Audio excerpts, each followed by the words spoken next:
2014లో Congress party Andhra Pradesh రాష్ట్రాన్ని విభజించిన తీరు మనం ఆవేదన వెలిబుచ్చాం తప్ప ఇక్కడ తెలంగాణ రాష్ట్ర విభజనని జనసేన ఏ రోజు కూడా దాన్ని అడ్డు చెప్పలేదు. కాక్రోచెస్ అనే ఇదిగోండి నాకు సుమతి శతకం గుర్తొచ్చింది. అంటే చాలా చిన్నగా కనిపించే క్రిమి కీటకాలు కూడా, చిన్న చీమలు కూడా ఒక బలవంతమైన సర్పాన్ని చంపేస్తాయి అన్నట్టుగా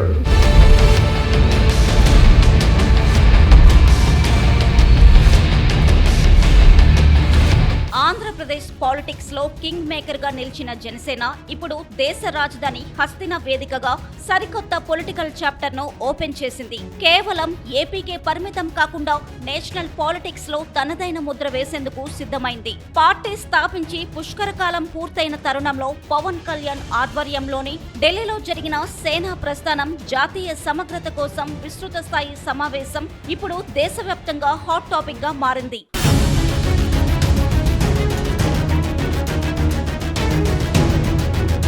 ప్రాంతీయ అస్తిత్వాన్ని కాపాడుకుంటూనే జాతీయ సమైక్యతకు బలం చేకూర్చడం ఎలా అనే అంశంపై ఈ మీటింగ్ లో జనసేనాని క్లారిటీ ఇచ్చారు. ముఖ్యంగా దక్షిణాది రాష్ట్రాల నుంచి వచ్చిన నేతలతో కలిసి భిన్నత్వంలో ఏకత్వాన్ని చాటేలా జనసేన సిద్ధాంతాన్ని దేశవ్యాప్తంగా తీసుకెళ్లేందుకు పవన్ రూట్ మ్యాప్ సిద్ధం చేశారు.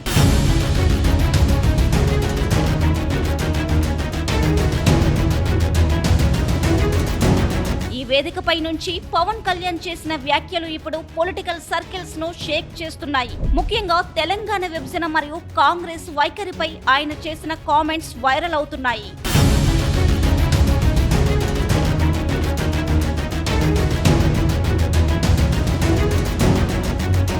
తెలంగాణ రాష్ట్ర విభజనకు ఏనాడు జనసేన అడ్డు చెప్పలేదు. కానీ 2014లో కాంగ్రెస్ పార్టీ ఏపీని విభజించిన తీరు మాత్రమే తీవ్ర ఆవేదనను, అశాంతిని మిగిల్చింది అంటూ కాంగ్రెస్ పార్టీపై తన అసహనాన్ని వెళ్లబుచ్చారు. అప్పటి నుంచి ఇప్పటికీ వారి ధోరణి మారలేదు. జనసేన సభలకు అనుమతి ఇవ్వకుండా అడ్డుకోవడమే దీనికి నిదర్శనం.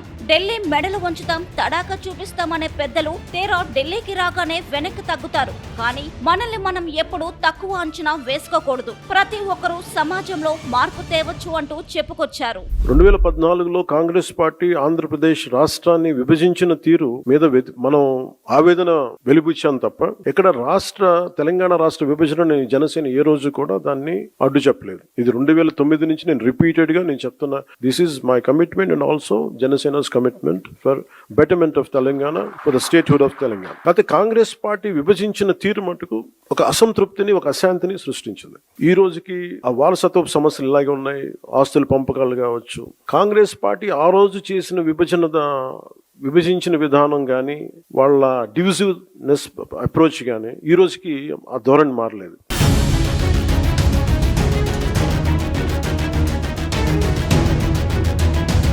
మధ్యకాలంలో కాక్రోచ్ పార్టీ ఎలా పుట్టుకొచ్చిందో మనం చూస్తున్నాం. ఆ పార్టీని చూస్తే నాకు వేమన రాసిన చలిచీమల పద్యం గుర్తుకొచ్చింది. చలిచీమలు పెట్టే కష్టాలు అన్నీ ఇన్ని కావు, అవి గుంపుగా చేరితే ఎంతటి బలమైన పామునైనా చంపేస్తాయి అని చెబుతూ సమాజంలో చిన్నగా కనిపించే శక్తులైనా అందరూ ఐక్యంగా పోరాడితే ఎంతటి పెద్ద వ్యవస్థనైనా మార్చవచ్చనే బలమైన సందేశాన్ని పవన్ కళ్యాణ్ కేడర్ కు అందించారు. ఈ మధ్య మీరు చూస్తా ఉన్నారు కాక్రోచెస్ అనే ఇదిగోండి నాకు సుమతి శతకం గుర్తొచ్చింది. అంటే చాలా చిన్నగా కనిపించే క్రిమి కీటకాలు కూడా, చిన్న చీమలు కూడా ఒక బలవంతమైన సర్పాన్ని చంపేస్తాయి అన్నట్టుగా చిన్న చిన్న ఆలోచనలు ఇండివిజువల్ వ్యక్తులు వీళ్ళందరూ కూర్చొని మనకి సరైన దేశం తాలూకు గాఢతని గాని, తీవ్రతని గాని, దీని తాలూకు లోతును అర్థం చేసుకోకపోతే చాలా డివిజివ్నెస్ యాటిట్యూడ్ తో మాట్లాడి దేశం తాలూకు సమగ్రతని బలి చేసేయడానికి ఎప్పుడు శక్తులు సిద్ధంగా ఉంటాయి.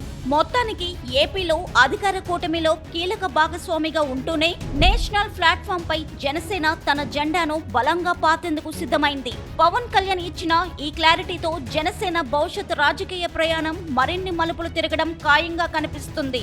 ఢిల్లీ వేదికగా పవన్ కళ్యాణ్ చేసిన ఈ సంచలన వ్యాఖ్యలపై మీ అభిప్రాయం ఏంటి? ఆయన నేషనల్ పాలిటిక్స్ ఏంటి? దక్షిణాది రాష్ట్రాలపై ఎలాంటి ప్రభావం చూపిస్తుంది? కింద కామెంట్స్ రూపంలో తెలియజేయండి.